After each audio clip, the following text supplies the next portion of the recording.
Bienvenidos a Temporada de Luciérnagas, una serie de conversaciones profundas con personas que han logrado iluminar su entorno.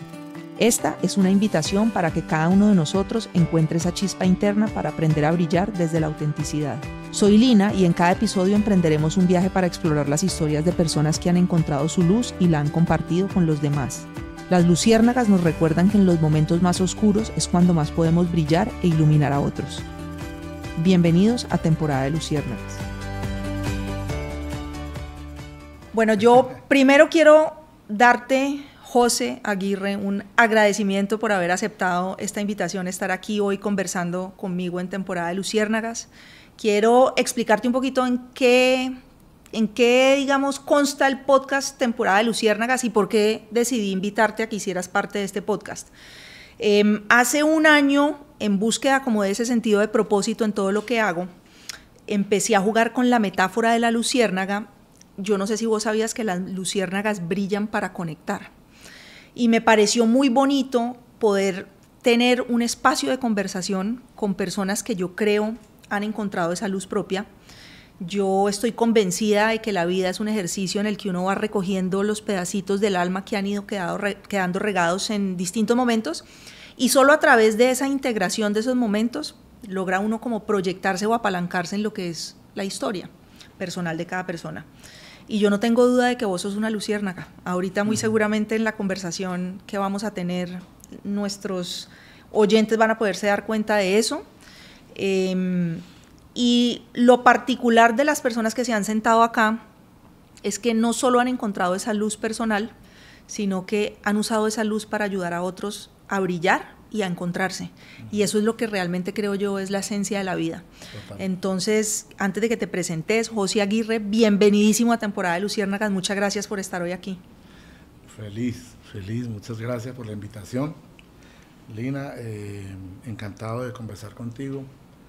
Me maravilla el set, me gusta mucho y el concepto del podcast, así que aquí estoy a tus órdenes y con todo el gusto del mundo.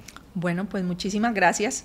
Entonces, pues yo creo que para poder entrar un poco en materia y entender quién es José Aguirre, vos hoy en día sos el productor musical del Grupo Nietzsche. Para mí, que soy caleña, el Grupo Nietzsche pues ha sido esencial en mi historia, en mi proceso de crecimiento, las canciones del Grupo Nietzsche, lo que representa el Grupo Nietzsche, pues es decir, yo no creo que haya un caleño que no sepa el Grupo Nietzsche qué es. Entonces vos sos el productor musical del Grupo Nietzsche, ahora me vas a contar un poquito de eso. Por supuesto, claro que sí. Contame un poco, José, y quiero remontarme aquí, vos no sos caleño, vos sos de Manizales, de Caldas, ¿cierto? Contame un poco de ese momento, digamos, tu papá, tu mamá, ¿de dónde venís vos? ¿De dónde viene José Aguirre? Bueno, yo soy hijo de dos campesinos del eje cafetero. Mi padre de Manzanares, Caldas, y mi madre de Marquetalia, Caldas. Yo nací en las correrías de ellos por el campo. Había un tema de desplazamiento ya en aquel tiempo, y por esa razón, casi hasta los 10 años, no recuerdo un sitio exacto de vivir y de estudiar. Es decir, escuelitas rurales, 15 días aquí, 20 días allá, 2 meses aquí, 2 meses allá, y siempre en territorio rural. Entonces, no recuerdo sitios, de pronto la última escuela que se llamaba María Goretti, creo, en Manizales, y de ahí, bueno, ya entré al bachillerato, que es cuando me encuentro la música, y bueno, es una niñez bastante difícil, complicada. Cuando el José de hoy en día mira esa niñez, ¿cómo integraste, digamos, o crees que lo que viviste en esos momentos ha hecho parte de lo que es hoy José hoy en día? Yo creo que la música jugó un papel muy importante. Yo encontré la música a los 10 años. Cuando me tropecé con la música, digo que me tropecé porque yo entré eso es ya en un pueblo, en Caldas, se llama Pensilvania, Caldas, allá en el oriente. Mi papá llegó ahí por cosas buscando trabajos, y se cansó del campo, entonces buscó algo en el pueblo. Entonces yo entré a hacer primero de bachillerato ahí. Y en Caldas, para esos años 80, eso es año 80 justamente, 1980. Lo estaban haciendo. Bueno, imagínate. Entonces crearon un sistema de bandas sinfónicas, de sembrar, mandar directores de bandas sinfónicas a todos los municipios a empezar a formar alumnos en tocar instrumentos de viento, trompetas, trombones, saxofones, flautas, etc. Y el profesor pasó por el salón de clases diciendo que los que quisieran estudiar música con él lo podían ver en clases, en vez de unas clases que se llamaban manualidades y otra de dibujo técnico, y yo para esas dos clases era malísimo. Entonces yo dije, bueno, pues si con la música me escapo de estas dos clases, entonces me voy para allá, y me fui para el salón de clases, y ese fue un día demasiado importante en mi vida, cuando yo vi los instrumentos, vi el salón, el profesor dio la primera inducción y toda la cuestión. Yo sentí como cuando te hospedas en un hotel en Cartagena y abres la ventana y está el mar, o algo que me pasó hace poco, que fuimos a tocar un concierto a las cataratas del Niágara, y cuando abrí la ventana de la habitación estaban las cataratas ahí al frente. O sea, algo así sentí. Sí. Y nunca más fui el mismo. O sea, cuando descubrí la música, todo mi ser cambió, y lo recibí como una bendición para realizar muchas cosas en la vida y para escapar de otras. Okay. Ahí empecé a invertir tiempo para olvidarme de cosas. En casa había maltrato fuerte hacia mi mamá y mis hermanos y yo, y bueno, muchas cosas. Y una Fue un pobreza, refugio. Un refugio, correcto. Entonces fue tan fuerte que yo me metí en la música, pero de lleno, y no veía la hora de estar en ese salón de clases todos los días. Entonces el profesor entendiendo primero la pobreza en la que estábamos y en la fiebre que tenía por la música, sacaba la trompeta del colegio como si la fuera a usar él, porque él era trompetista, pero era para prestármela, para que yo pudiera por las tardes, ya cuando salía del colegio, estudiar en la casa, y los fines de semana y todo. Entonces eso hizo que acelerara mucho el proceso de estudiar. ¿Cómo se llamaba ese profesor? Se llamaba Alonso Quintero, murió hace como 4 años. ¿Seguiste en contacto con él? Sí, seguí muy en contacto con él. Siempre le manifesté lo mucho que le agradecía, porque es un ángel que apareció en mi vida, una luciérnaga. Y él me decía que yo, aparte de que era su mejor alumno, el mejor alumno musical que había tenido, era el único grato. Esa es una palabra que me dijo, y se me quedó, porque creo que si alguna virtud tendré yo en esta vida es ser agradecido. La gratitud. Sí. Esa es una energía que además yo creo que va y vuelve, ¿no? Sí. Cuando vos entregas eso, la vida te devuelve eso. Total. Y entonces, el día que murió, había acabado de llegar al hotel, estábamos tocando en San Francisco, California. Y cuando, todavía me da duro. Cuando llegué al hotel, me llamó alguien y me dijo que había muerto el maestro Quintero. Y yo lloré por ahí 15 minutos, estaba en mi habitación solo.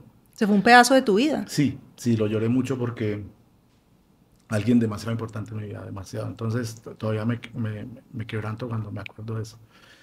Pero me quedé tranquilo, lo honré, lo respeté, y lo dije en medios de comunicación, en todo lado.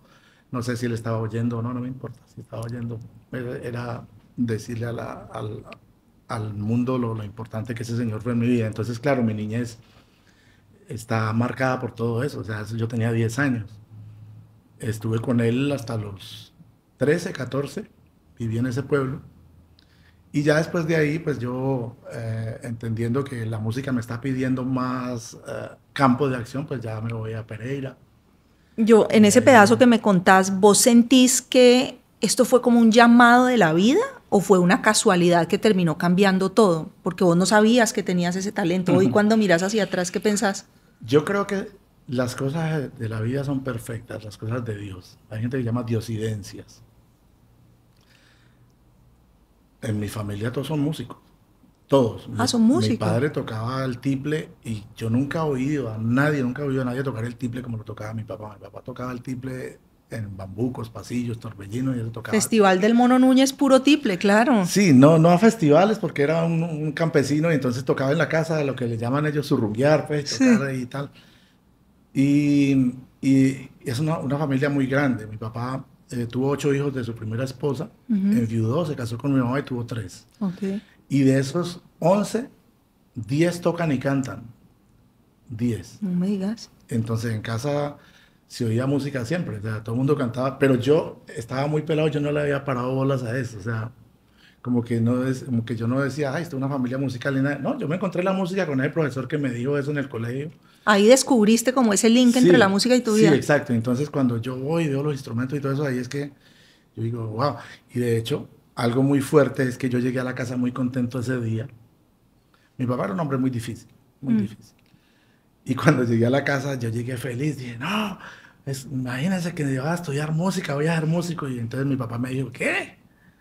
Mi papá me dijo, oigan a este otro, ¿cuál músico? Para verlo chorreando babos de gratis por ahí en un parque. No, señor, ¿cuál oficio? Esa vaina no. Como él sabía la banda del pueblo y toda la cosa, entonces él, y a los músicos de viento, esas bandas le decían que los chupacobres y no sé qué, como esas cuestiones Sí. de esos estigmas que hay. Y a mí me dio duro porque yo pensé que él lo iba a celebrar, como yo lo veía él tocar tiple y todo. Entonces yo dije, wow, me bajaron la caña de una. O sea, De pronto, el quién sabe qué primero que me dolores, bajó sí, la claro. hora fue mi papá.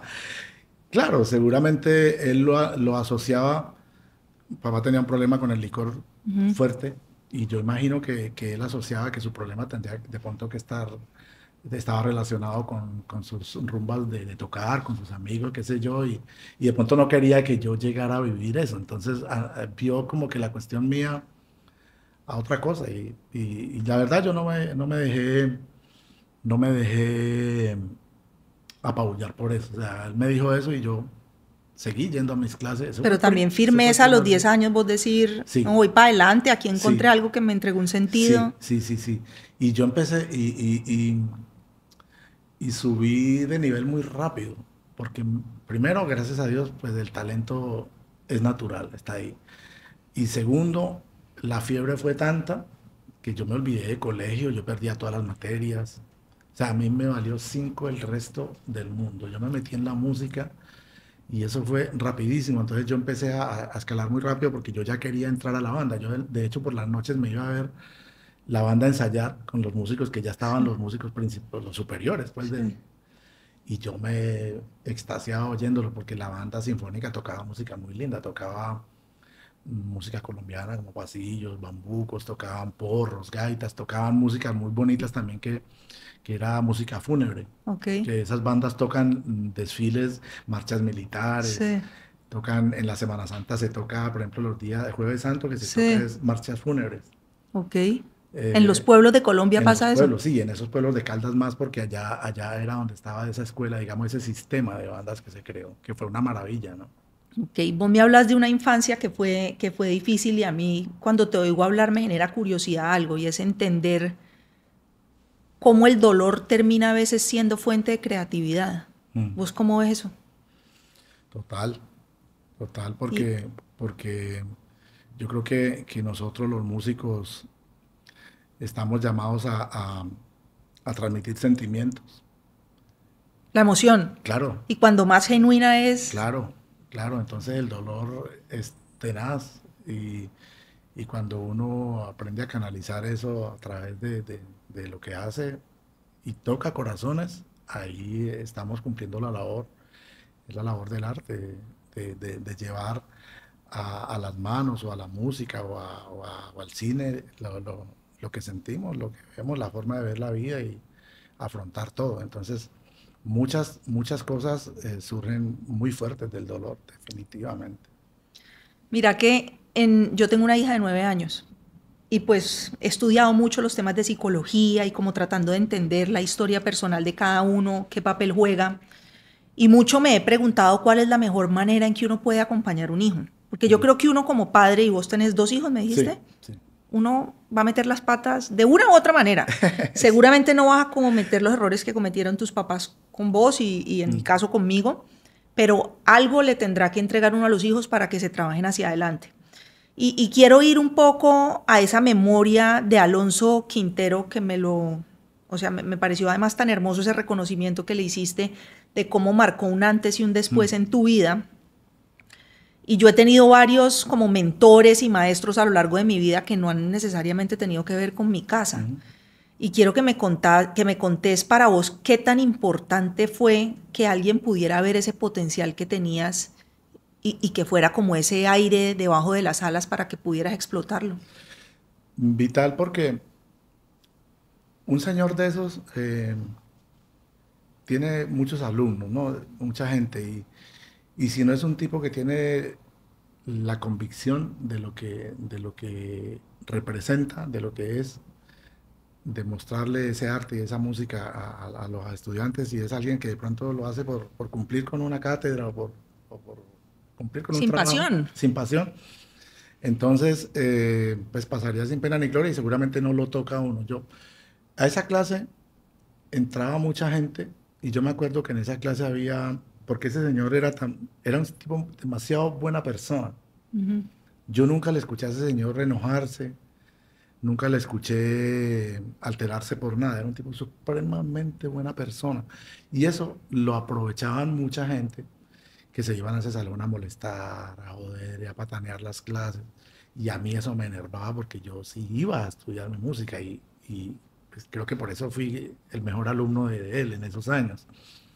Entonces ese señor, cuando ve en mí el talento y yo digo la fiebre, ese fervor. Pues, la disciplina. Sí, eso. Entonces él por ejemplo, lo del instrumento, me dice, yo sé que usted no tiene un instrumento para estudiar, pero ni yo lo saco, que yo puedo porque soy el director, entonces yo lo saco la trompeta y llévatela por las noches para la casa y llévatela los fines de semana y cuando hay puente y todo, dale para que estudies. Y después me invitaba a tocar con él. Él en el pueblo lo invitaban mucho a tocar en fiestas y él tocaba la guitarra y en otras tocaba trompeta y cantaba. Él cantaba lindísimo. Entonces me decía, lleva la trompeta y entonces tocamos pasodobles juntos y cosas y me hace la segunda trompeta. Entonces eso me fue dando una escuela muy chévere. O sea, él era loco conmigo viendo cómo yo reaccionaba ante Pero seguramente había un elemento de disciplina tuya también y de entrega. ¿Vos respondiste a esa confianza? Claro. Es que yo entré a la banda rapidísimo, en menos de 6 meses. En menos de 6 meses ya entré a la banda y había gente que llevaba años y no había podido entrar a la banda. Y entrar a la banda era entrar por los instrumentos, hacer como un viaje por los instrumentos más sencillos hasta llegar a la primera trompeta, que la primera trompeta es el instrumento principal de una banda sinfónica. Digamos que el instrumento más... ¿Cuántas trompetas tiene una banda?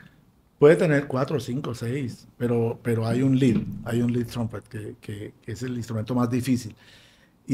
¿Porque es el que lleva el ritmo o...? La melodía. La melodía. Y el instrumento como tal es el instrumento de los instrumentos más difíciles que hay. La trompeta es un instrumento, por eso, por lo regular, cuando es una buena orquesta, el tipo que más gana ahí es el de la trompeta. Porque es el instrumento más complicado que hay, un instrumento sumamente complejo. Okay. Entonces, claro, él vio eso y él era loco conmigo porque me decía, toca conmigo tal cosa. Entonces yo me pegaba y fue muy bonito. O sea, fue un tiempo de 3 años de aprendizaje. Y aparte de eso,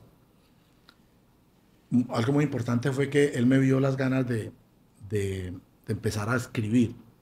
O sea, las clases de él eran solfeo.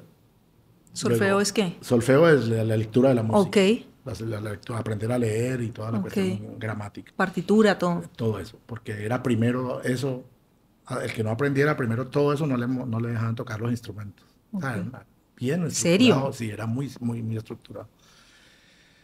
Y después, cuando ya tenía buen solfeo, entonces ya agarraba el instrumento y empezaba a estudiar. Pero cuando él vio que yo tenía muchas ganas también de escribir, de hacer arreglos y de componer y de todo eso, entonces él me dijo, a vos te voy a dar clases de armonía y de orquestación y todo eso para que empieces a escribir para esta banda.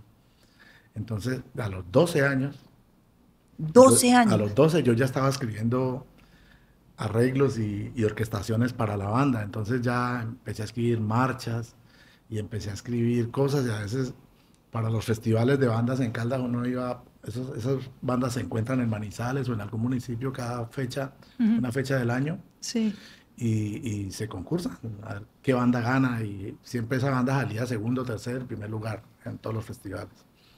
Y yo empecé a escribir, entonces eso me dio un bagaje para lo que yo hago hoy, que es impresionante porque a los 12 ya estaba yo escribiendo orquestaciones para una banda de 30, 40 músicos. Todo escrito por mí, yo era un niño de 12 años. Y Entonces, tremendo. esas son clases que él no se las daba a nadie más, sino que me dijo, como estás tan interesado, vamos a ver estas clases Y aparte. cuando vos pasas de esa parte armónica, ¿dónde llega la parte de la letra de las canciones? Eso ya fue después porque eso son bandas de música. No, Ok. ahí no hay nada lírico. Ok, listo. Ahí Entonces, no hay después letra. de este tema, todo lo que me estás contando, ¿qué siguió en tu vida? Me fui a Pereira ¿Ok? a buscar ya tocar con orquestas y esas cosas porque, digamos, el proceso que se hizo en el pueblo fue muy ¿Cuántos años bonito. tenías? 14, 14. 14. Entonces llegué a Pereira y empecé a conocer músicos de orquestas, de música tropical. Y pues fue rápido porque iba muy preparado. Cuando llegué, rápido se dio cuenta la gente, hey, por ahí hay un pelado que toca muy bien y escribe y no sé qué. Entonces empecé a tocar con grupos y en la medida en que uno va tocando, pues lo van conociendo, eso va dando para más trabajos y más trabajos y más cosas. Ahí estuve unos 4 años, más o menos. En ese tiempo empecé a oír mucha salsa, porque a pesar de que en Pereira no se tocaba salsa, porque Pereira era una ciudad que era más de música tropical, Ujú. merengue y Merengue. otras músicas. Entonces, los músicos con los que me encontré, sí les gustaba mucho la salsa y lo que hacíamos en los tiempos de farra, de jodedera de muchachos, era oír mucha salsa. Oíamos a Rubén Blades, a Willy Colón, a Los Héctor Lavoe, clásicos. sí. Y La entonces, Fania, claro, Celia Cruz. total. Entonces, y me gustaba mucho la música cubana, Son 14, me gustaba Manguaré, me gustaba, bueno, la Mm. música cubana, a Alberto Álvarez, toda esa gente. Y entonces empecé a tener un amor por la salsa insospechado. Yo decía, wow, me gusta esto, me gusta el género, me gusta muchísimo. Oíamos salsa y son y esas músicas. Y entonces dije un día, pues bueno, yo ya aquí he estado tocando con mucha gente, daba clases de guitarra en una escuela, a pesar de ser tan pelado, pero me dieron trabajo dando clases, no de trompeta, pero sí de guitarra. Ve, José, a mí me surgió una curiosidad, porque claro, ese mundo, yo disfruté mucho en mi juventud del baile, la salsa, pues todo lo que viene con eso, y yo me imagino que vos trabajando en eso, ¿cómo hiciste para mantener esa disciplina y ese foco y que no se te perdiera en medio de lo bohemio y de la sabrosura un poco que Sí, viene con eso? sí, eso es Dios, vuelvo y lo digo. Eso es Dios, eso ahí. Yo siento que he sido, y ojo que yo no soy fanático religioso ni nada. Siempre sé que hay un ser supremo, es lo único que sé. Pero Que para hay mí, algo. sí, sí, yo soy más, pienso que soy panteísta. O sea, para mí Dios está en todos lados, en las montañas, en un río que yo meto los pies, ahí está Dios. Y en el mar y en el viento, ahí está más que en un sitio donde yo tenga que ir a pelarme las rodillas rezando. Entonces, creo que soy Yo soy panteísta, de tu ¿no? escuela. Bueno, por ahí vamos. Entonces, lo digo es porque como digo tanto Dios, pues Sí, la sí. gente va a creer, que es que yo No, no. no. Bueno, y si lo fuera, no es problema tampoco. Entonces, yo siento, recapitulando a veces, porque lo hago mucho, yo siento que hay alguien arriba que en algún momento donde yo fui a meter las patas, porque, Claro, pues un porque pelado sucede un joven, pelado, claro. y un pelado en la música, que yo me iba de mi casa y a veces volvía a los 8 días y no me decían dónde estuvo, dónde, nada, yo andaba A la de así, Dios. a la de Dios. Y entonces, eh, siento que hay alguien que en esos momentos, venga, que usted no tiene que estar ahí, usted tiene que estar es aquí. Y Ok, me sacó de cosas que pudieron claro, haber sido muy, muy fatales para mí. obvio, Entonces, amistades y seguro. sitios, La noche viene tiempos. con mucha cosa La que noche es una cuerda floja en la que para el lado de acá o para el lado de acá son abismos. si no estás Y, bien parado, y todos esos abismos son cuando uno empieza a tener reconocimiento. la fama, ahora eh, quiero que hablemos de la sí, fama. y las adulaciones y las lisonjas y los flashes, toda esa vaina, si uno se cree el cuento Es como un con eso, espejismo, ¿no? total, sí. Entonces, Que le debe hacer perder a uno, pues, sí, de... sí, total. Entonces, en medio de todo eso, yo estaba y un día dije, bueno, de hecho, había entrado a la banda departamental de Pereira, tenía sueldo, Okay. tocaba invitado en un montón de cosas, de conciertos, tocaba con orquestas, tocaba con otros amigos otros días, armábamos grupos así para tocar, y entonces me iba bien, yo estaba ganando platica y todo, ya veía por mi familia, es chévere, o sea, ¿Tus hermanos y tu mamá? sí, Ya, sí, ok. y mi papá, Ok, mi tu papá papá. también. Yo honré a mi papá hasta el último día de su vida aquí en Cali, los traje a vivir acá, a pesar de todo ¿Lo lo perdonaste? erróneo, sí, sí, sí, sí, total, Qué total. bacano. Eso, y lo honré hasta el último día de su vida, le mantuve dinero en el bolsillo, porque él siempre decía que lo más triste que le podía pasar a un hombre era un día tener que depender de un hijo que lo humillara o algo y que no pudiera tener y yo entonces siempre le daba plata y a veces lo hacía sentir bien porque la plata que yo le daba, a veces le decía, pa, préstame plata que no tengo hoy para tal vaina, entonces él sacaba y me prestaba. O sea, una forma de honrarlo, a pesar de lo erróneo, ¿no? Eso hay que hacerlo, independientemente de cualquier otra cosa. Entonces dije, bueno, yo estoy aquí chévere y todo, pero yo esta carrera yo la quiero a otro nivel. Entendí que no era en Pereira, porque en Pereira pues había un circuito de tocar chévere y todo, de tocar en clubes y tocar fiestas privadas y todo ese cuento, pero yo quería profesionalizar el tema de la música.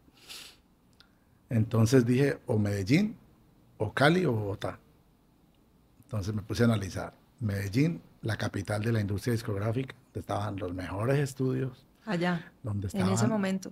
Ya estamos hablando de los Y, noventas. y hoy todavía, hoy es Los la mejores capital de la estudios. industria urbana, todo el reggaetón Sí. y toda la música es en Medellín. Lo más industrial en la música que ha tenido este país es Medellín. Y Bogotá un poco en menos medida, a pesar de ser la capital, en mucho menos medida. Medellín era la capital, la que hacía toda la música vallenata, todo el mundo iba a grabar a Medellín. Y Cali no tenía industria discográfica. Ok. No tenía industria Discográfica de grabación. discográfica de grabación. Ok. Pero tenía la música que me gustaba, la salsa y la música del Pacífico. Ok. Entonces yo dije, bueno, aquí me Se voy. viene el Petronio, ¿no? Sí, se viene el petróleo, la maravilla del festival. Entonces dije yo, bueno, si me voy para Medellín, allá hay estudios, allá voy a entrar a ese mundo y tal, pero es que lo que me gusta es la salsa. Y entonces vi que las orquestas de Cali grababan en Medellín y grababan en Bogotá. Aquí no había industria discográfica, nunca la hubo, y de hecho no la hay todavía hoy. Entonces, Curioso, habiendo esa meca musical, es porque es que que, somos una ciudad musical. es que esa es la cosa, o sea, el talento que hay aquí es una cosa fuera de serie.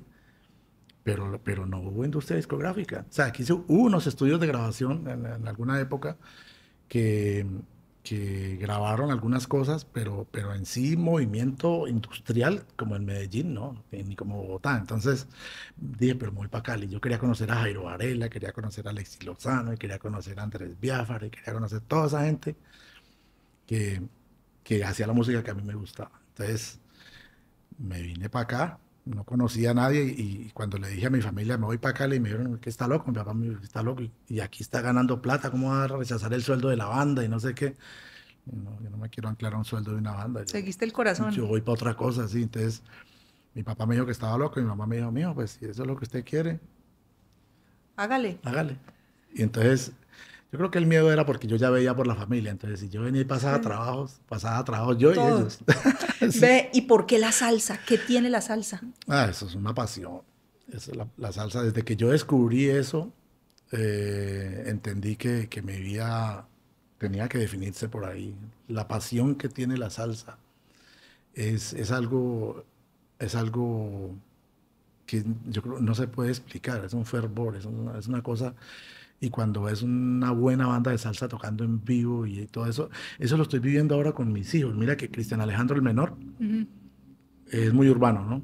Él tiene Reggaetón. 18 años, le gusta el rap, entonces le gusta Eminem, le gusta pues, Bad Bunny y toda la gente.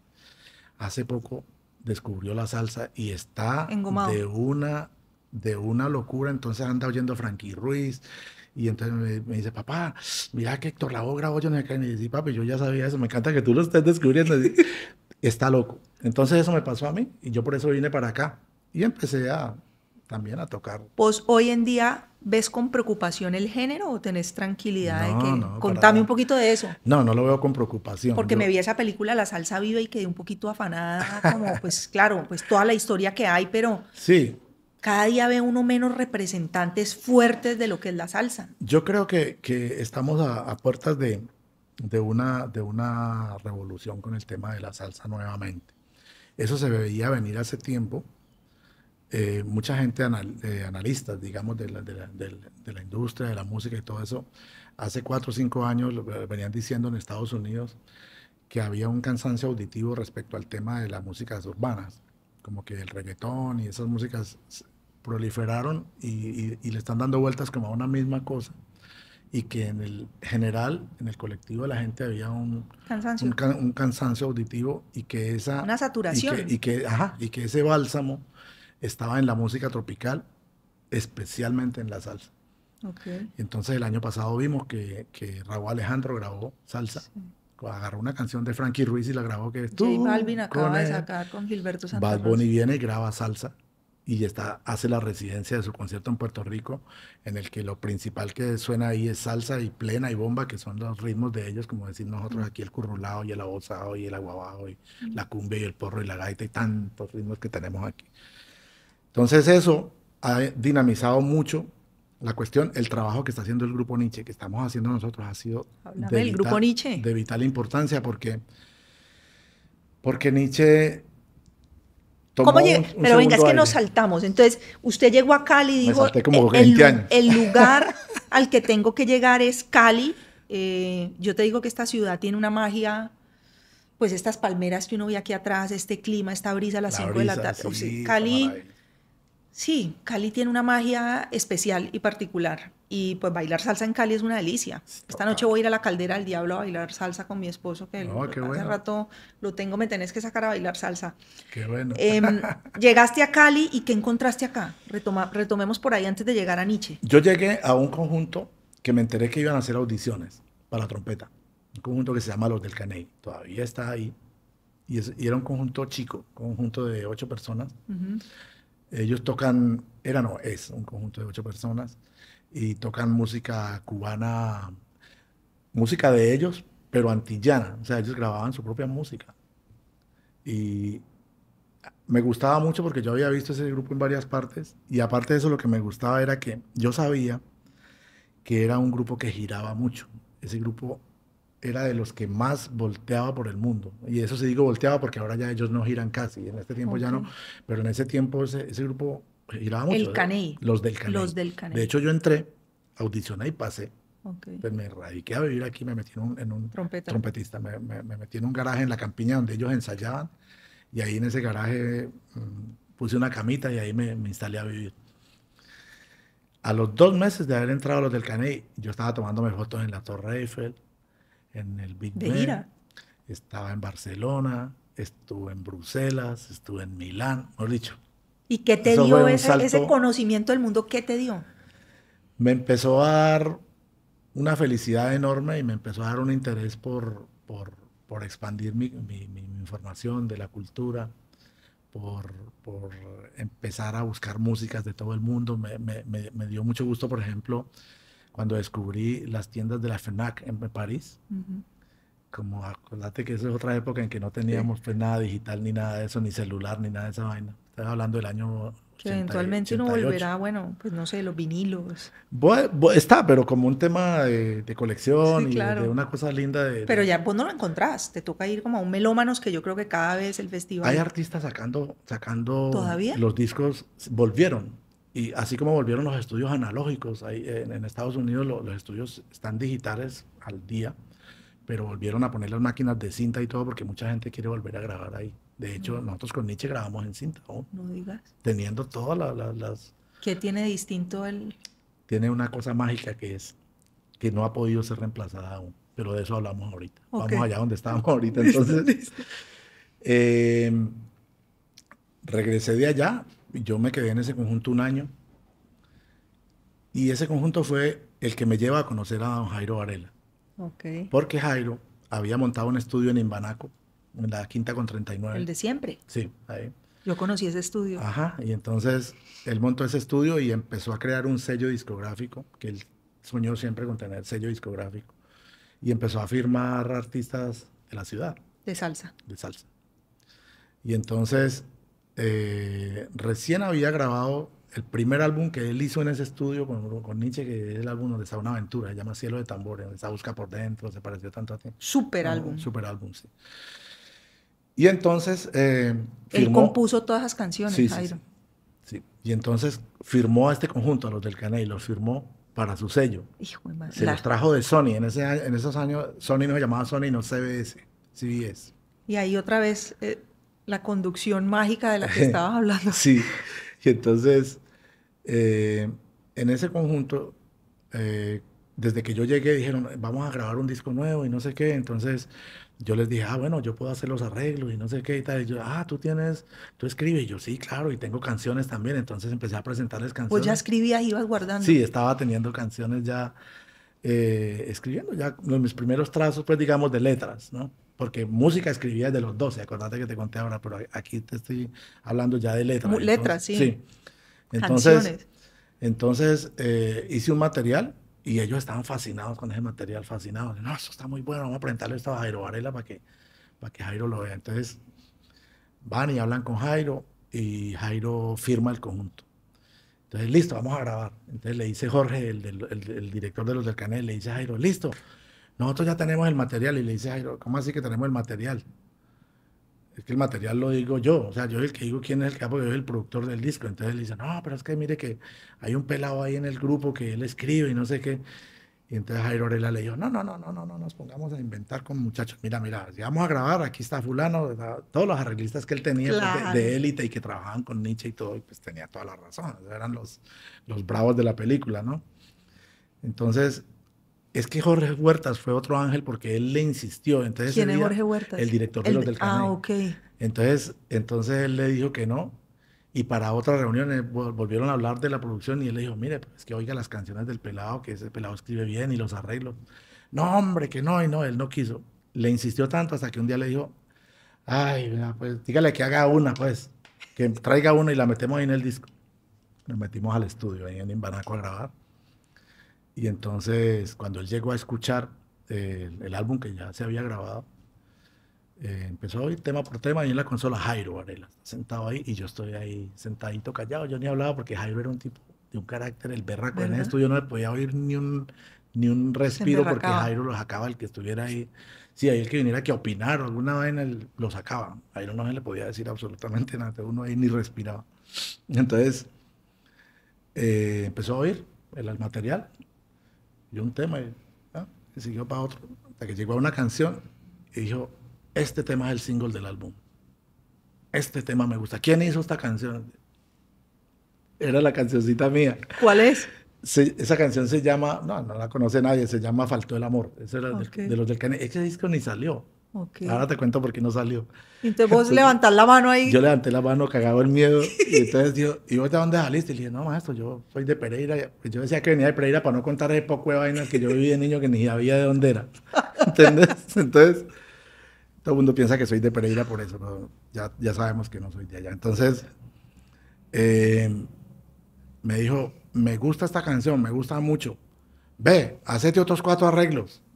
Te digo a vos. Borró lo que había y me mandó a hacer 4 arreglos más y volvimos a grabar el álbum y ahí quedé conectado con Jairo. Desde ahí empezó a ya llamarme para proyectos, como dirían en el fútbol, canteranos de los muchachos. Él tenía ahí varios proyectos que estaban emergiendo, ¿sí? Y me empezó a hacer, hasta que un día me llamó y me dijo que iba a hacer una canción. Estaba el Tino Asprilla pegado en Europa jugando en el Parma. En el Parma y eso, sí. Y entonces... Estaba famosísimo el Tino, pues. Me dijo que iba a hacer una canción para que el Tino cantara salsa con el grupo Nietzsche. ¿El Tino canta? No, pero pues, tú ya sabes. Entonces, Maradona también cantó no me digas, alguna banda ¿en serio? de rock, sí, claro. Y entonces me dijo, voy a hacer ese arreglo y quiero que trabajemos los dos. Y miércoles, para Nietzsche ya. O sea, para trabajar para Nietzche. Entonces ya Nietzsche era... Claro, Nietzsche estaba pegadísimo, tenía ese álbum Sí, el que de hablamos Cielo de ahorita. Tambores Sí. pegado. Uf, Nietzsche estaba durísimo. Y yo había soñado tanto con eso de Nietzsche porque me voy a volver un poquito para contarte algo que es importante, y es que yo compraba los discos de Nietzsche viviendo en Pereira y los ponía en un equipo de sonido y yo tocaba la trompeta encima de los discos como si yo fuera integrante del grupo Nietzsche, o sea, O sea, me te sabías soñaba. las canciones, todo. Sí, me soñaba la vaina y así mismo lo hacía con el Gran Antes de Combo. llegar a Nietzsche. O Sí, sea, vos claro, visualizaste lo de Nietzsche. de pelado lo visualicé. Por eso es que cuando uno le dicen que los sueños se cumplen y que sueñen que es de gratis, Sí. eso no es carreta, eso es verdad. Yo No. lo he visto en muchas partes de mi vida. Entonces, Ok. ya ahora sí sigo para acá otra vez. Entonces, yo me senté a trabajar con Jairo en esa canción y me dijo, esta es la canción, entonces vamos a hacer el arreglo juntos y no sé qué. Y la canción, una canción muy bonita que hizo que ya no morí con la ilusión de cantar. Del mismo modo que un día... Me acuerdo más de la versión en italiano porque le hicieron versión en italiano a eso. Tino cantando en italiano. Sí, hicimos el arreglo y grabamos eso. Grabamos eso. Entonces ahí fue como el examen que Jairo me hizo para ver si yo estaba capacitado de entrar a ser arreglista, a ser director y a ser su coproductor del grupo Nietzsche. Entonces hicimos eso. Pasaste la Con prueba. eso no pasó mucho porque en ese mundial el grupo, la selección fatal, le fue mal y no pasó nada con eso, Ok. digamos comercialmente, pero fue el examen y fue la vía para yo entrar. Entonces ya para el siguiente disco, que es un álbum que se llama Un Alto en el Camino, Buenísimo también. entro, ya me convoca, me dice un día, me llama allá afuera al estudio y yo fui y me dijo, José, te necesito en Nietzsche, ¿quieres entrar al grupo? Y yo le dije, uff, claro. Entonces cuadramos el contrato, entré como trompetista, como arreglista, como director del grupo en ese álbum, a dirigir el grupo en concierto. Claro, vos llevas Empecé, la... sí, y a dirigir. O sea, él era el dueño y el director general, pero siempre tenía un director ahí ¿Y vos qué musical. sentiste ese día que él te llamó a decirte eso? Como cuando ahora en Cartagena otra vez, Así, pucha. otra vez. Y entonces fue un momento sumamente bello. Ahí comenzó una etapa en mi vida que ya los pasaportes empezaron a llenarse de visas y de sellos de entrada a todo el Girando, mundo, girando, ¿cómo es? girando por todo el mundo. Hice en ese periodo 11 álbumes con Jairo, donde está Gotas de Lluvia, donde está La Magia de tus Besos, La Canoa Rancha, Prueba de Fuego, Eres, Han Cogido la Cosa, bueno, cantidades de música. Hasta 2002. Tuve 10 años.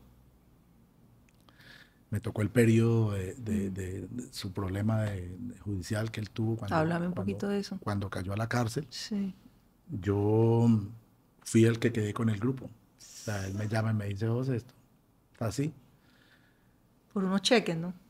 Sí, eso al final él salió inocente de ese Sí. tema. El tema era enriquecimiento ilícito. Él pudo demostrar que su dinero pues era Su trabajo. de su trabajo. Y Jairo, Jairo ganaba mucha plata.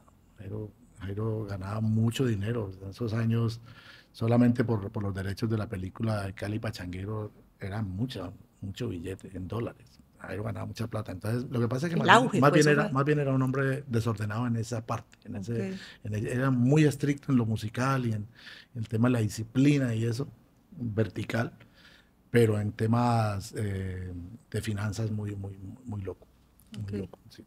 Entonces, finalmente pudo demostrar y salió inocente. ¿Cuánto tiempo estuvo Él él? estuvo primero como un año, luego salió 6 meses, volvieron a abrir el caso y lo volvieron a meter como otro año. Es que hicimos en la cárcel 3 álbumes. ¿Cuáles? No me digas. Claro, en la cárcel hicimos Señales de Humo, hicimos uno que se llama ¿A prueba de fuego? A Prueba de Fuego, que ahí está en la letra de la canción, Sí. lo que Prueba de lo que estaba fuego. pasando en la vida de él. Sí. Defender un país con mis principios, con Sí. mis ideales, defender una tierra, no sé si ajena valga la pena, que aprendí a querer, porque terminar como yo entre cadenas. Y un canto de amor acaba en llanto, en tanto, tanto llanto. Clarísimo. Entonces, ese periodo fue muy fuerte para mí porque yo iba diario de 10 de la mañana a 6 de la tarde A trabajar. a trabajar dentro de la cárcel. fuerte. Y me sentaba con él. Él estaba en un cuartito chiquitito, porque eso era una cama y un nocherito pequeño, y nada más nos sentábamos en la cama. Y no había piano ni computadora, no se puede, eso es Villanueva. Puro, sí, claro. Eso es Villanueva. Entonces, lo único que permitieron entrar allá fue mi guitarra. Yo tenía una guitarrita acústica, Ok. la dejé allá adentro, y con esa guitarra hicimos toda esa música. No me digas. Ahí hicimos las armonías y todos los arreglos de ese álbum. ¿Y la letra vos con él? La letra, no, yo nunca escribí letras para Nietzsche. Ok. En ese entonces, o sea, yo escribo para letras post Ahora vamos Jairo. a hablar de las letras. Post Jairo, cuando Sí, ya ok. él muere, es que entonces yo, porque Jairo era un letrista demasiado impresionante y él era el dueño de su grupo. Dicen además que eso es, bueno, me hablarás vos de esa vaina, pero es como, sí, que son canalizadores de algo que viene. Sí, no, total. Y Jairo lo tenía en los genes también. O sea, Teresita Martínez, la mamá de Jairo, era una poetisa. ¿Ah, sí? Claro, una poetisa y una escritora No brutal. sabía. Sí, Teresita Martínez. No tenía ni idea, Claro, qué belleza. sí, Teresita Martínez. ¿La conociste? No la llegué a conocer, pero he leído. ¿Por qué no? La he ¿Ya leído. había muerto o qué? No, ella vivía en el Chocó. Ok. Y yo solamente estuve con Jairo una vez en el Chocó, pero no fuimos, no sé por qué razón yo no fui a su casa. Fue muy recién entrado al grupo, Ok. que tuve una experiencia con él muy bacana en el Chocó, y es que nos fuimos por el río Es en un una paraíso, canoa. ¿no? O sea, eso es una Qué hermosura. exuberancia. Después Jairo no volvió al Chocó. ¿Por qué? Por miedo, porque ya empezó Ya a haber estaba muy famoso, temas de claro. seguridad y toda esa vaina, y él no quiso volver al Chocó por eso. Pero ese viaje fue muy bonito porque nos fuimos a Andagoya, No un conozco. pueblo que está cerca. Nos fuimos por tierra en un carro porque él quería ver futbolistas, porque él estaba queriendo ¿Patrocinar futbolistas? traer futbolistas para la América, y Ok. como entrar en esa industria de invertir en el fútbol. Creo que nunca lo hizo, pero fuimos, hicimos un partido de ahí los muchachos, y el regreso de Andagoya a Quibdó, nos vinimos en lancha los dos, con un lanchero que nos trajo, y entonces nos vinimos hablando de un montón de cosas y viendo toda esa biodiversidad del Chocó, No, que eso es la cosa más bella del mundo. Una exuberancia así. Sí, Espectacular. entonces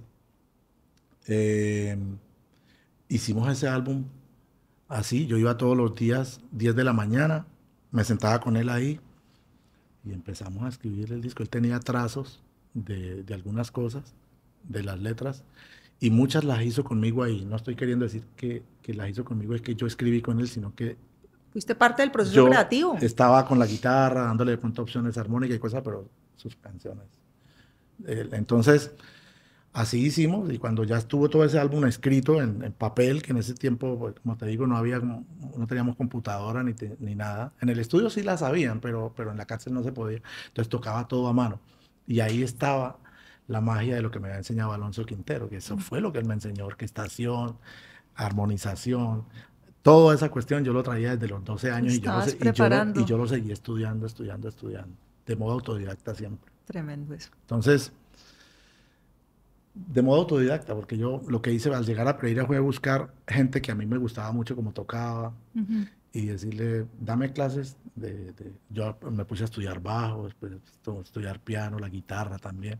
Y cuando llegué aquí a Cali, como aquí estaban la mayoría de los músicos que yo más admiraba, yo traté de llegar a ellos y no podía, porque la gente andaba con sus proyectos y todo el mundo tocando. Esta ciudad tenía una circulación de salsa. Llegaban en la feria de Cali todos los... Y la sigue teniendo, sí. Entonces no podía acceder como a la amistad de mucha gente, y lo que hice fue, que yo digo que comprarles la amistad, entre comillas, y era decirle, dame clases, necesito clases de tal cosa. Entonces ya ahí sí, entonces pues claro, al pagar la clase, viene la persona y te da la clase, pero ya uno empieza a intercambiar y la persona ya conoce quién es uno, y finalmente resultamos siendo amigos, y conservo amigos de esa época que yo los jodo diciéndole, yo te tuve que comprar la amistad. ¿Qué te dicen? Bueno, de la risa. Entonces, porque sí, o sea, fue la vía, o sea, para llegar a conocer a una persona que yo admiraba mucho. Por ejemplo. Jorge Herrera, Okay. de la misma gente, el mismo Andrés Biafara, esos tipos. Y entonces yo no tenía cómo llegar a ellos, pero cuando ya le dije, vení, dame clases, ¿cuánto vale la clase? No, pues vale tanto. Daba la clase, y cuando ya ahí, entonces ya miran, este pelado, entonces ya ¿Sabe? Sí, ya. entra una amistad. Ya la cosa era Y distinta. no, y yo necesitaba las clases. Sí. Sabes que yo las necesitaba. Yo he sido siempre una esponja. Pues has estado Y dispuesto a aprender y siempre. cuando empecé a conocer músicos de Puerto Rico, empecé a viajar a Nueva York, entonces los músicos que yo admiraba muchísimo, empecé a conocer los músicos,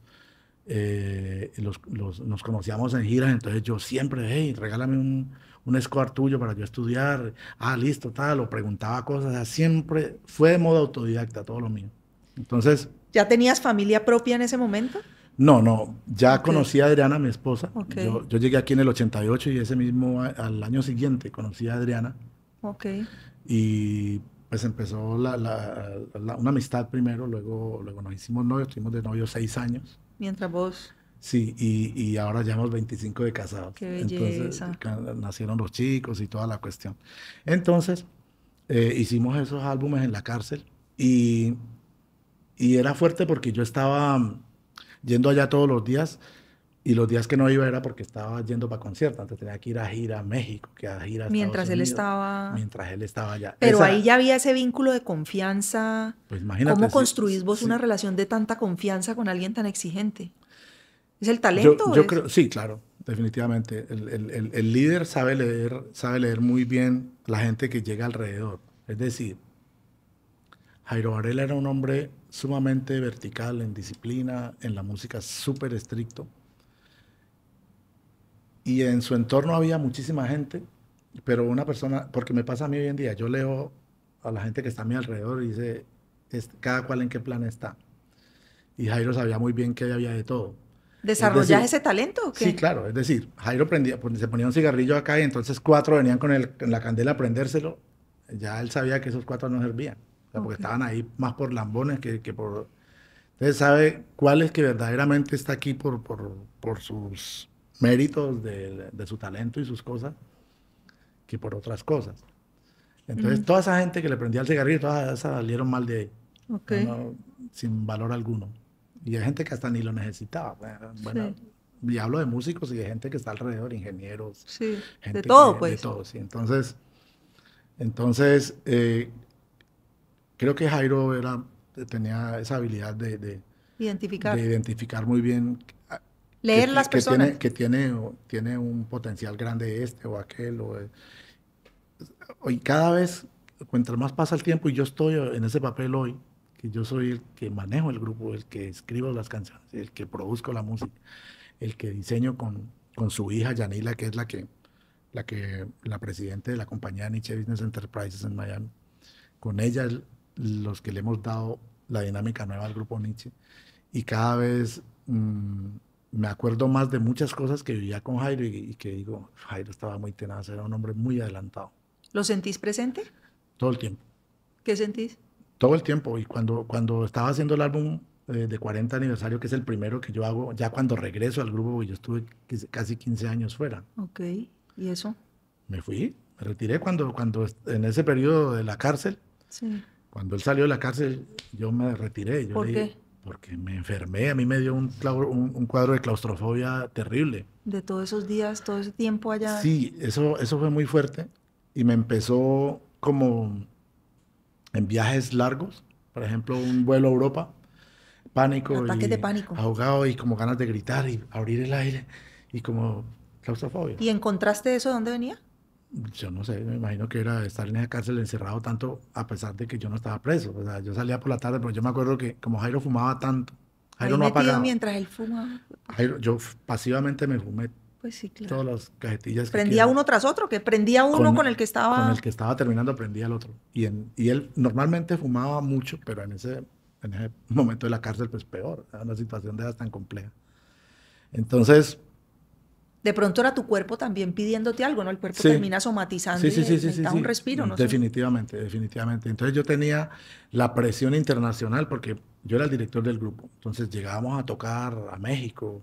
Me acuerdo que México fue muy fuerte en eso porque mm, la noticia era que Jairo Varela estaba preso y entonces lo asociaban al cartel de Cali Claro. y todo ese tema tan fuerte. Reputacionalmente debió Entonces, ser complejo de manejar. total, muy fuerte. Entonces llegamos a todo país y a la rueda de prensa del concierto. Entonces lo Pin, primero primera era, pregunta. entonces que Enrique, eso, el Y vos director. eras el fronting.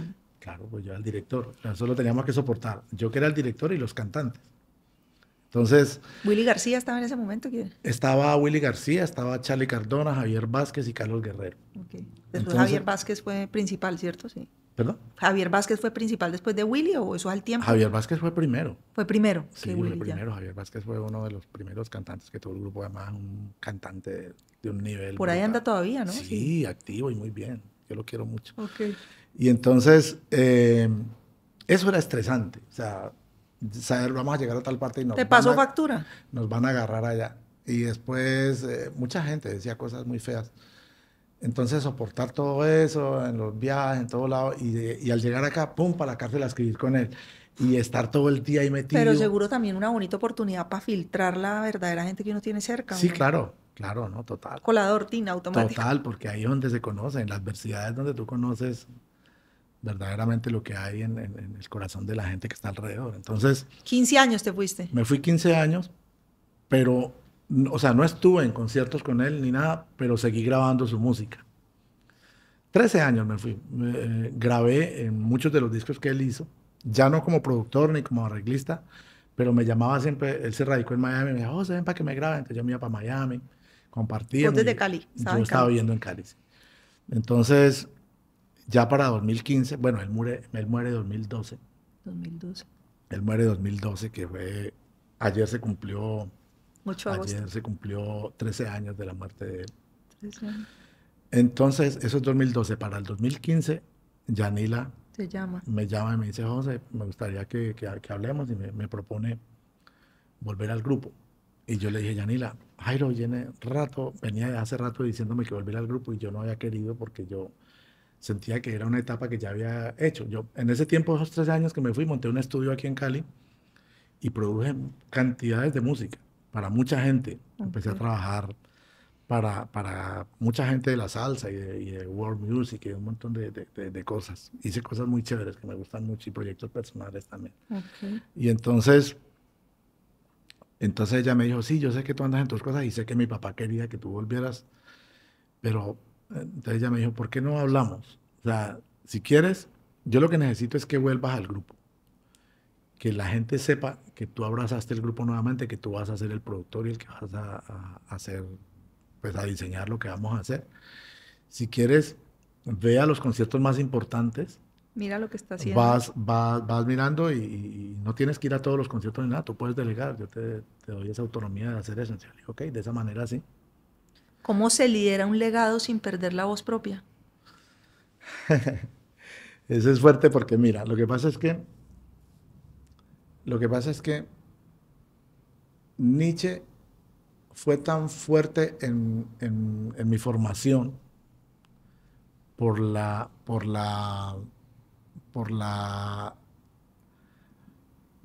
el fervor y por la admiración que yo siempre tuve por la música del grupo y por Jairo, que se terminó convirtiendo en algo que, o sea, me influenció muchísimo. Es parte de tu esencia. Parte de mi esencia, Ya. exacto. Entonces, ahí es donde la vida es tenaz, o sea, cuando yo acepto volver al grupo, que Yanila me convoca y yo digo, bueno, listo, vamos a trabajar. Entonces viene el álbum 40 aniversario y ella me dice, ¿Eso es 2016, 2015? 2020. 2020.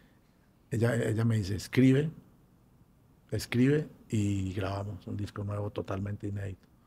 Eso era una proeza porque era bien complicado. O sea, ¿sabes lo que era hacer música después de Jairo, de todos los éxitos que hizo, la cantidad de música y presión, ¿no? Mucha presión. Una presión enorme porque más de uno le rezaba los santos óleos al grupo Nietzsche. No, ya sin Jairo, ¿para dónde va a ir? Se acabó.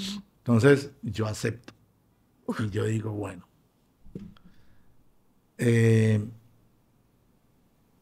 Me siento a escribir la música y yo invocaba mucho a Jairo. ¿Canalizaste a Jairo? Sí, yo lo invocaba mucho. Yo decía, Jairo, aquí estoy. Ayúdame, pues. Sí, aquí estoy. Tú estás en un plano fuera de este y tú sabes lo que hay en el corazón. Desde allá tú tienes que saberlo más que nadie. Siempre lo supiste, pero ahora lo sabes más. Yo quiero continuar el grupo, quiero continuar la empresa familiar, quiero continuar todo este legado. Ayúdame. Vamos, entonces empecé a escribir y a mostrarle a Yanila y dije, me gusta, vamos para adelante y tal. ¿Qué canciones hay en ese? Yo quiero algo que se quede para No, siempre, ese sí es mucho algo tema. que solo se da una vez. Esa es una. Cántame otro poquito de esa. Por favor, esa es mi canción Déjame entrar favorita. en tu jardín, dame la llave de tu sol. Quiero mostrarte los colores del amor. Quiero que sientas lo que es llegar al cielo. Si me das eso que anhelo, te lo juro, no te vas a arrepentir. Mucho tema. Esa canción está ahí. Y claro, terminamos el disco. El día que lo terminamos, yo no soy cantante, ¿no? Ahí lo hice porque, bueno. Yo no sé si vos te acordás, yo te vi a vos trabajar, ¿no? Yo no sé si vos te acordás cuando estabas haciendo la grabación con Fonseca. Con Fonseca, sí, claro. Yo te vi a vos dirigir el grupo. Ajá. Me acuerdo ese respeto reverencial de Fonseca con vos, maestro. Yo nunca había entrado a un estudio de música, yo no sabía cómo era eso. Esteban me dijo, no, tenés que venir a ver esto cómo es. Me impactó mucho ese suceso, ese pequeño paréntesis. Entonces, pues, decir, chapó. Ese es otro periodo, ya lo de Ceci. Es que tanta cosa para hablar que yo no sé. No, pero no, bueno, pero dale, total, sigamos con lo de listo. Entonces retomaste, entonces terminé el álbum. canalizaste a Jairo. Sí, terminé el álbum y el día que lo terminé, cuando mezclamos, masterizamos el disco y es punto final para entregar el disco a la compañía, yo me quedé solo en el estudio y le di gracias a Dios. Y dije, bueno, Dios, yo di todo de mí, de mi conocimiento, todo lo que yo más puedo dar. Y lo más importante es que di mi respeto y mi amor por este grupo y el respeto por este señor y por lo que significa esto para Cali, para la salsa, para la música latina. Lo di todo, ya. Llamé a Yanira y le dije, el disco está terminado. Entre y que sea lo que Dios quiera. ¡Pum! Y arrancó eso, y arrancó esa pandemia. Ah, eso fue la pandemia. Claro, arrancó de raca pandemia y nosotros, miércoles, íbamos a lanzar el disco y esa pandemia. Pero Entonces, esa no fue la canción de la feria en una feria. No, ese tema no fue tema de feria, porque eso fue la pandemia y eso se armó pues ya tú sabes. Entonces, Yanila me dice, José, y con esta pandemia, ¿cómo vamos a lanzar ese disco? Pues, imagínate. Entonces yo le dije, sí, imagínate. Entonces, en esos días lanzó discos The Weeknd, el americano. No conozco. Una banda. ¿Sí? ¿Buenísima? Sí, es como un solista, pero se llama The Weeknd. Y entonces eso fue un hit en la pandemia. Fue el primer disco que salió en esa pandemia y eso la fue gente un hit. bien aburrida, claro. Claro. Ahí está. Ahí entendimos Hay que mandarla. que la solución, lo que salvó a la gente en la pandemia fue el arte. Sí, La gente leyó, vio cine, escuchó música. O sea, fue el arte el que salvó a la gente en la pandemia. O sea, fue la tabla de salvación. Entonces, la gente, Yanila dijo, saquemos ese disco. Que hijo de madre, yo viéndolo de The Weeknd y saquemos el disco. Sacamos el álbum y empezó a ser algo que se quería sonar, que no era la canción que íbamos a promocionar. No. La canción era otra que se llama Soltero, que está ahí en el álbum, que le gusta mucho a la gente también. Y empezaron los DJs aquí en Cali. Esa canción es... A darle a algo que se quede y empezó la gente a llamarme. Oye, qué canción más bella. Oye, eso es otra etapa del grupo Nietzsche, se oye brutal, gente. Y se fue aquello increíble, o sea, una bendición enorme. Entonces, bueno, ya se fue, pasó la pandemia y empezamos a darle ¿Vos ahí seguías en Cali o ya estabas por fuera? Yo seguía en Cali. Yo me radiqué en Miami en el 2018. Okay. Ya estaba en Miami. Okay. Eso ya fue en Miami. Y empezamos a diseñar todo lo que iba a ser la nueva dinámica del grupo Nietzsche. Los conciertos, el performance, todo. Y se suscitaron cambios en el grupo. Hicimos un montón de cosas para llevar el grupo a otro nivel, ponerlo al nivel de otros artistas de otros géneros. Y digamos que para la salsa fue como un salto muy importante porque nosotros lo hemos liderado. Y empezamos a ya poner los conciertos con pantallas, luces, como un concierto ¿Cuándo va a haber concierto de Nietzsche en Cali? Bueno, creo que público seguramente ya en la feria, porque creo que tenemos una fiesta privada en alguno de los clubes o algo en septiembre, creo, pero ya para el público en la feria. Pero este concierto, esta gira Legacy Tour que estamos haciendo ahora, está haciendo, hace menos de un mes estuvimos en Olimpia, en París. ¿Qué representa hoy en día el grupo Nietzsche? Yo creo que el grupo está liderando el tema del género salsa. Lo digo porque, y sin ninguna pretensión, porque nosotros dimos el cambio hacia un performance diferente que no se había visto en la salsa aún, se había visto en otros géneros, como los urbanos y como el rock y otras. Y yo me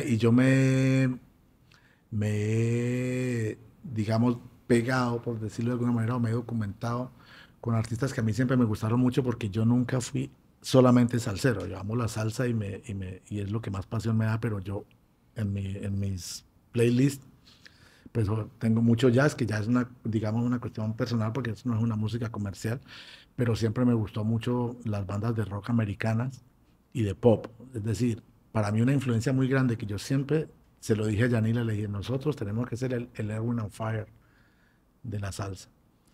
Y es tan bonito Dios que hace poco alternamos con Earth, Wind and Fire en el Festival de Jazz de New Orleans. No me digas. Tocamos nosotros como primero. Que ese festival me han dicho es impresionante, Festival de Jazz de New Orleans, una maravilla. Claro, ¿eso es en qué época? Eso es a comienzo de año. ¿Mardi Gras? Sí, no. ¿El Mardi Gras cuándo es esa feria que hay? Yo no sé, yo creo, no recuerdo la fecha exacta, pero es como a comienzo de año. Y tocamos en el festival y estaba Earth, Wind and Fire. Y entonces yo le dije a los músicos del grupo, porque algunos no sabían de Earth, Wind and Fire. Y yo les dije, quédense para que veamos a estos manes, para que ustedes entiendan para dónde es que vamos. Y la misma Yanila se quedó viendo el concierto y cuando terminó me dijo, ya sé por qué quieres tanto esa banda y ya sé. Y eso no, a mí me ha servido de mucho faro porque Earth, Wind and Fire es la banda de los afrodescendientes en blues. Estados Unidos. Es como blues, no, eso es pop, pop, funky. Voy a oírla porque digamos pop. Chicago, ¿llegaste a escuchar Chicago alguna vez? No. Ah, pues sí, la banda. Sí, la banda Chicago, sí. ¿Es bueno, por el estilo? Es como Chicago, pero es de negro. Entonces tiene un swing muy brutal. A mí me fascina Chicago también. Y Toto. Esas bandas de esos años sí. me fascinan. Entonces, siempre quise como tener ese paralelo porque el grupo Nietzsche pues, es el grupo negro, ¿no? Es el grupo de la afrodescendencia en nuestro país, de la salsa. Y Earth, Wind and Fire, o sea, como que ese paralelo siempre lo tuve y hay muchas cosas que ¿Qué particularidad tienen los afros, la cultura afro? Pues es que háblame un poquito de eso. De allá salió todo. ¿Pero qué ves ahí? Arte, pues que es parte del potencial que tiene esta ciudad, Arte total, ¿no? Esa gente tiene en los genes... Viene con el sabor en la sangre. El ritmo, la melodía, el swing, todas las cosas que te imagines. Esto, ahorita que grabamos con Carlos Vives, es que mira cómo nos tenemos que saltar de un lado. No importa, vaya y venga. ¿Grabaste con Carlos Vives? Sí, Carlos va a sacar un disco que se llama La Tierra del Olvido Deluxe. Okay. Es decir, celebrando los 30 años de la grabación de La Tierra del Olvido. Okay. Entonces, voy a esto porque ya vas a darte cuenta de la conexión por lo que estamos hablando. Entonces, Carlos va a sacar el álbum La Tierra del Olvido Deluxe, celebrando los 30 años de esa grabación. Volvió a grabar algunos temas, los volvió a cantar y como que lo que llaman remasterizó. Okay. Volvieron a mezclar el disco y toda esa vaina. Pero el track La Tierra del Olvido lo grabó con Nietzsche. Okay. Nos llamó y dijo que si queríamos hacer una versión de La Tierra del Olvido con él en salsa. ¡Qué maravilla! Entonces, ¿y cómo quedó eso? Fíjate, yo estaba aquí en Cali porque habíamos separado el estudio de ICESI, que es el estudio donde grabamos ahora aquí en Colombia. Entonces yo lo había separado para ahora hablamos del grado honoris causa. Para poner las voces del álbum nuevo de Nietzsche, que ya está grabado, pero faltan las voces. Entonces yo separé el estudio para venir a grabar las voces del álbum nuestro. Sí. Entonces en esas llamó Carlos y yo ya estaba aquí. Habló con Yanila, Claudia Elena, la esposa de Carlos, ya habló con Yanila. Entonces Yanila me dice, José, que Carlos Vives quiere cantar con nosotros La Tierra del Olvido, ¿tú qué opinas? Le digo, una maravilla, me encanta. Soy admirador de Carlos Vives desde siempre. Y entonces ella me dijo, pero entonces eso hay que hacerlo ya porque Carlos se tiene que ir yo no sé para dónde y el único break que hay es esta semana. Entonces yo le dije, bueno, entonces no grabemos las voces de nuestro álbum, eso lo podemos grabar después, utilicemos el tiempo de grabación de estudio de ICESI y grabamos con Carlos Vives. Carlos Vives vino a grabar acá. Entonces me toca hacer el arreglo en el hotel, escribir el arreglo así, express. Terminé el arreglo y listo, vamos para el estudio. ¿No? Metimos al estudio a todo el grupo Nietzsche a grabar La Tierra del Olvido. Okay. Y las voces las pusimos en el estudio de Carlos en Bogotá, que se llama Gaira. Okay. Gaira, como su... Como el café, como, sí, como su restaurante. El lugar, sí, restaurante. Sí, él tiene todo el emporio sí. y estudio, restaurante, discoteca y toda esa maravilla que él tiene ahí en Bogotá. Entonces, grabamos ese tema con Carlos. Va a salir pasado mañana. Pasado mañana. El 12 de agosto. Qué maravilla, pues estaremos muy... Sale esa colaboración. Y entonces, aquí viene la conexión de lo que estábamos hablando. Cuando estábamos grabando a Carlos, en un momento llega él y dice, en medio de la canción dice, y como dicen los científicos, todos somos Nietzsche. Con la teoría pues esa que hay que el origen de la humanidad fue allá en África y toda la vaina, que yo lo creo mucho, lo creo bastante. Entonces él salió con eso, que Carlos sale con unas cosas intelectuales pues que uno le queda loco y yo me quedé loco. Cuando él salió con ese grito en medio de la canción, en un tumbado de piano que hay, él dice, y como dicen los científicos, todos somos Nietzsche. Y ahí arranca el coro de la canción. Entonces por eso qué maravilla. Lo conecto por lo que tú dijiste ahora y que tiene esa raza. Bueno, José, el viernes no, eso fue el miércoles, hubo grados en ICESI y vos fuiste el invitado especial. Te otorgaron un grado honoris causa. Y bueno, quiero que me contes un poquito sobre eso porque me parece un reconocimiento muy bonito y especial a tu carrera, a todo lo que hemos hablado acá durante la última hora. Esa inspiración que puede llegar a ser papelados que están iniciando su vida profesional, esa historia de vida tuya. Y bueno, pues aparte del orgullo, además, pues no sos caleño, pero realmente yo te oigo y es como si fueras de esta tierra, vivís y sentís esta tierra. Yo soy. Yo me nacionalicé caleño. Aparte del orgullo, pues, lo que representa la Universidad ICESI en términos del aporte a la diversidad, esos estudios musicales que hay allá, lo que están haciendo, formando los músicos o adoptando, digamos, los músicos y el potencial musical que hay en la región Pacífico. Contame un poquito de cómo fue esa experiencia. Eso es una maravilla, lo que hay en ICESI, lo que hay y lo que viene ahí, con ese estudio, con esos estudios y con esa decanatura.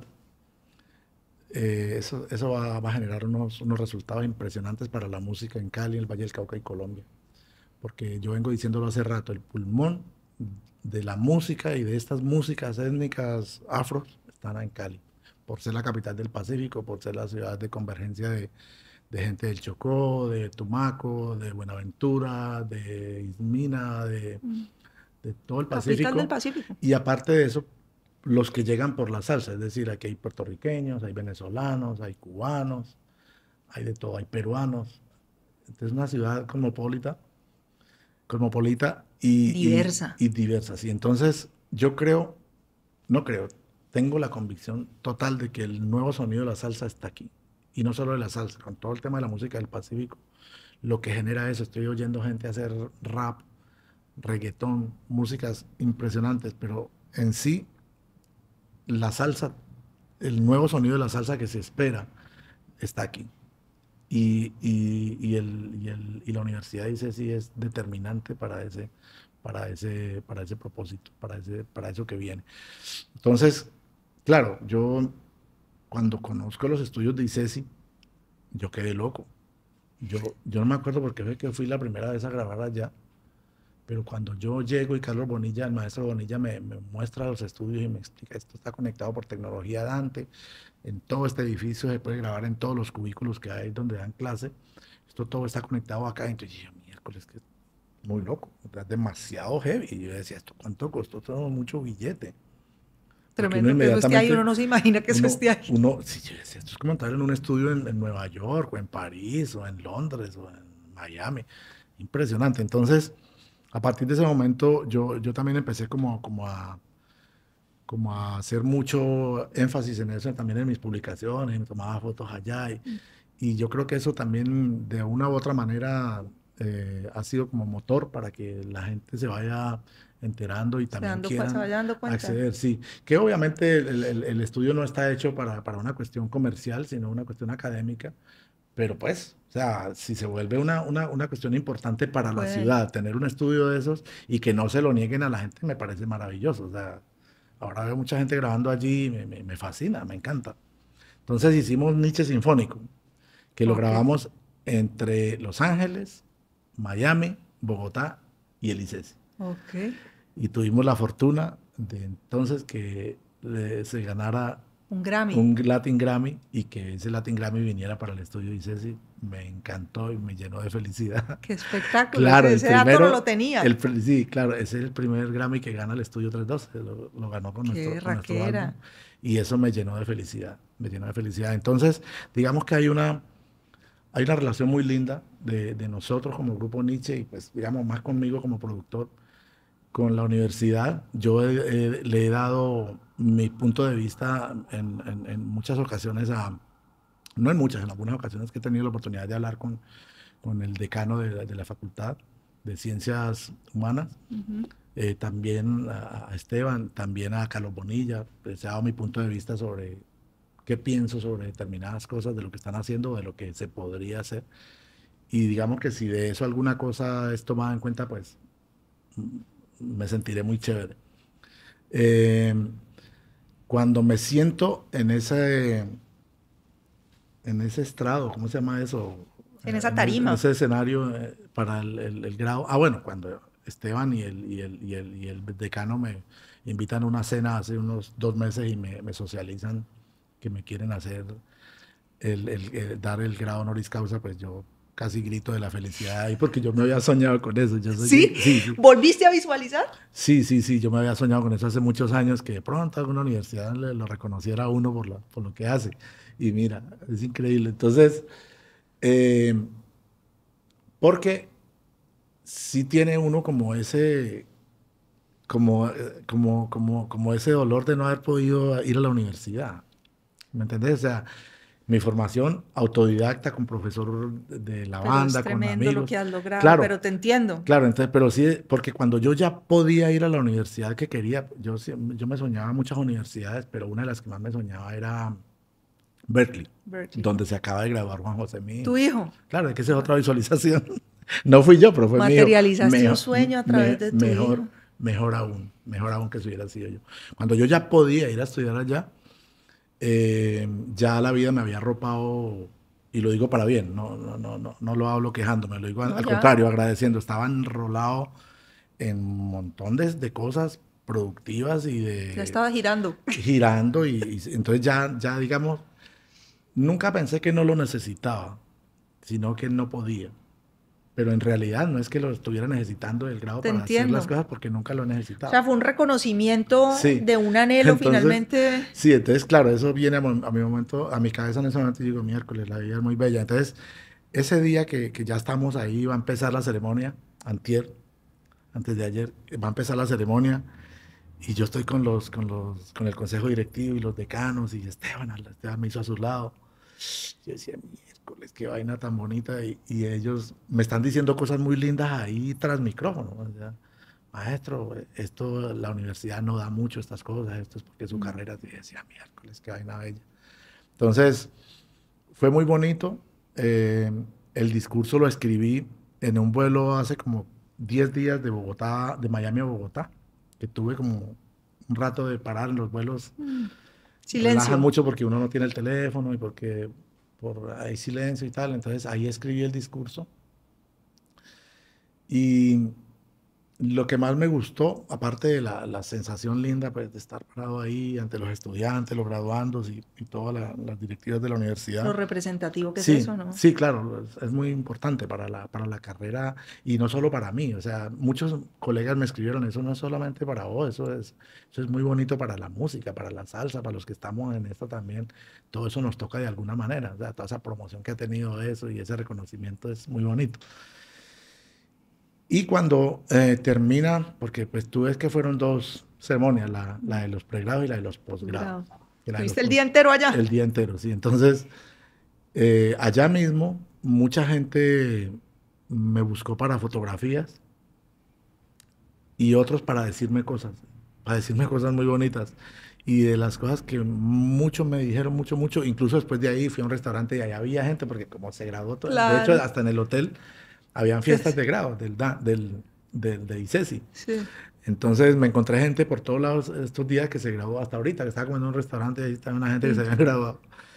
Y lo que Saliste me en dicen, primera página y del periódico. y lo que me dicen todos es que el discurso les tocó el alma.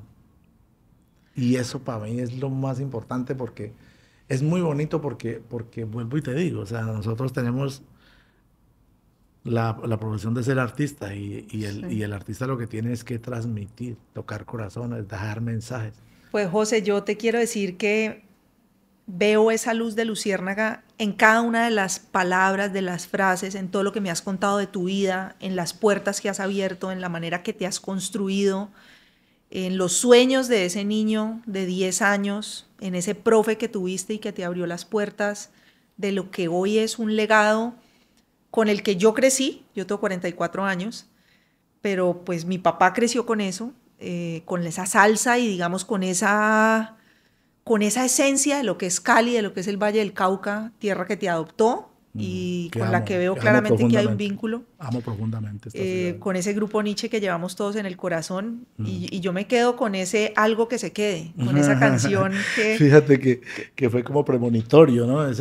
Mucha gente me dice, oye, ese título de esa canción y se quedó, bendito sea Dios. O sea, fue premonitorio.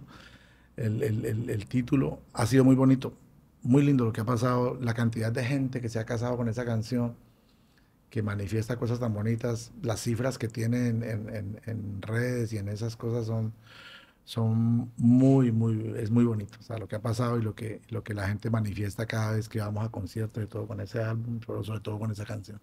Bueno, pues yo me quedo muy honrada y te agradezco realmente este tiempo generoso que me has dedicado un sábado para poder conocerte y oír lo que es tu historia, haber aprendido de vos. Me siento además, ya entiendo con mucha más claridad cuál es la razón por la que la universidad decidió otorgarte ese grado honoris causa y estoy segura que ese discurso fue una inspiración para tantos pelados ese día que estaban empezando y unos pues de posgrado, pero pelados que están empezando su vida profesional, que Sí, sabemos además los retos que viene con ella. sí, total, total. Sí, yo creo que la gente entendió. Ese discurso no era solamente para los que se graduaban en música, era para todos los graduandos de la universidad y radica en que prácticamente es tan importante, uno, soñar, porque es de gratis, que parece cliché, pero eso es cierto, lo hablamos aquí. Y otro es que la disciplina no es una alternativa, tiene que ser, el que no tiene disciplina no logra nada. ¿Sabes con qué me quedo yo? Con la gratitud, lo que hablamos al comienzo de la conversación, Mm. como esa gratitud que de alguna manera le entregaste vos a la vida, se te ha multiplicado y yo creo que eso es algo que vale la pena uno afianzar y tener cerca siempre. Sí, sí, esa es una de las cosas, eso es de lo único que uno debe tener en exceso, gratitud, eso sí. Pues te agradezco mucho, eres una luciérnaga total. Ay, muchas gracias, me sentí muy bien. Eh, Podría quedarme aquí contigo hablando quién sabe cuántas horas porque la he pasado muy bien. Gracias, Lina. Es Muchas gracias a vos. un gusto de verdad estar en tu luciérnaga. Gracias, José. Gracias por apoyar Temporada de Luciérnagas. No olvides suscribirte y seguirnos en Instagram, YouTube y Spotify. Nos vemos en el próximo episodio.